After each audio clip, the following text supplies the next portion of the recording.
Taking a look at Matt Snyder's latest power rankings in baseball. 1 and 2 the same. Mets and Braves flipped 3 and 4. The Mets now 1.5 games up in the NL East. Yankees no movement at 5. Biggest movement in the top 10. Guardians up 2 spots to number 8, clinching the AL Central. Rays down 2 spots to number 10 after going 6 and 11 in their past 17 games.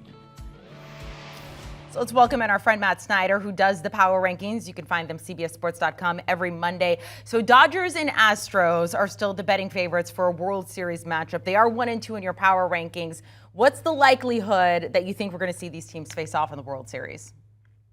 Well, it's decent. There's been so many times in recent years that we've seen teams get knocked off. So we don't want to say like, oh, they're heavy favorites. We're very likely to see that matchup.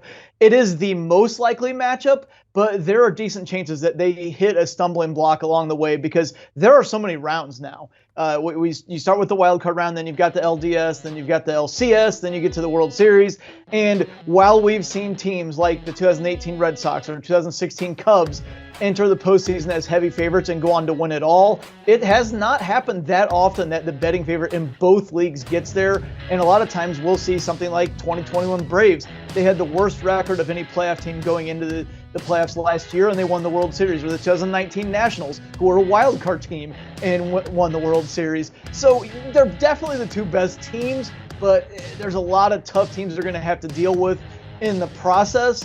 So it is, like I said, it's the most likely matchup. But if you're going to say, like, how likely is it we see those two teams facing each other, it's probably not that great.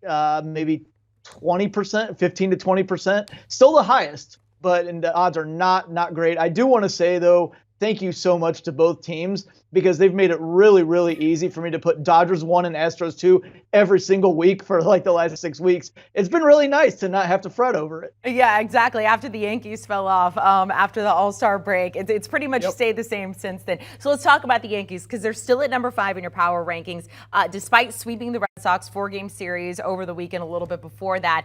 You mentioned they have won 15 of the last 19, so you have the Dodgers, the Astros, the Mets, and the Braves ahead of them. Yankees sitting at 5. Do you just need to see more, or are the teams ahead of them just that good? Well, it's just there's a bunch of powerhouses right now, and we could even loop in the Cardinals for a little bit. They've kind of fallen back a little bit, but we've seen at the very least those 4 teams ahead of the Yankees have been powerhouses for most of the season. The Yankees have been a powerhouse for most of the season, and they seem like they're starting to kind of get their mojo back here. They had a couple series wins over the Rays there. They just swept the Red Sox. They're really starting to get together. They're getting healthier. They just got Harrison Bader off the injured list, which they traded for him. They traded Jordan Montgomery to the Cardinals for him in front of the trade deadline, and there was a lot of consternation about that because then the Yankees' starting pitching depth wasn't very good. But now they got Luis Severino off the injured list. Everything seems to be moving in the right direction for the Yankees to the point that maybe toward the end of October, we'll be looking back at that lull in August and saying that was just a little blip on the radar. That wasn't actually who they are. Yeah, they're a very strong 5 right now. They're pushing 3 and 4 for sure. I will say that was a pretty big blip, though. I mean, we were genuinely worried about this Yankees team here for a second. Well, and Will yelled at me and told me they should be like number 20 and everything. You know what's funny? Ever since that rant, that's when the Yankees have been hot. So I think Middlebrooks did some kind of reverse jinx or something on them. We're going to tell him that as a World Series champ with the Red Sox, see what he thinks about that. Let's talk about the Guardians here, moving up 2 spots to number 8 in your power rankings. Look, we thought the AL Central, we were like, hey, this is going to be a thing. At the beginning of the month, you had the Guardians and Twins. They were tied for first. The White Sox were 2 games back. Now the Guardians 10 games ahead of the White Sox, 12 ahead of the Twins, and clinching, Matt, their first division title since 2018. Yeah, they've been unbelievable here down the stretch. Totally taking care of business on their own. As you said, September 4th, they were tied with the Twins, only 4 games over 500. And the Twins are double digits back now. I want to say 12 games. It's only been like 3 weeks. And the Guardians have just totally taken this thing, and they've done it on their own. They had 2 series, 9 games against the Twins, and they won 7 of those 9. They recently, this past week, had a 3-game series against the White Sox where the White Sox had a chance to really make a move on them. Instead, the Guardians swept them and essentially just put everything away. You can't say enough about how good they've been here down the stretch and taking care of business on their own. You also can't give enough credit to Terry Francona here. He's year in and year out, we end up having to sing his praises as probably the best manager in baseball and one of the best that we've seen in a long time. And this group, many people thought they were going to be a non-contender this year, and I count myself in that group. I'm embarrassed when I look back. I had them last. I even had them behind the Royals and the Tigers.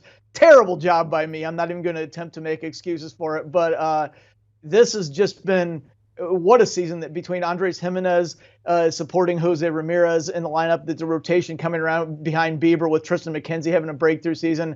It's a very good team right now. Let's go down to the bottom of your power rankings. You have the Reds, the A's, the Nats, and the Pirates. They are all eyeing last place in your power rankings. Who do you think finishes at the very bottom at number 30 when it's all said and done? I think all but 3 teams are safe. Like the Reds are safe, the Royals are safe, the Tigers are safe after going 5-1 against the Orioles and the White Sox last week.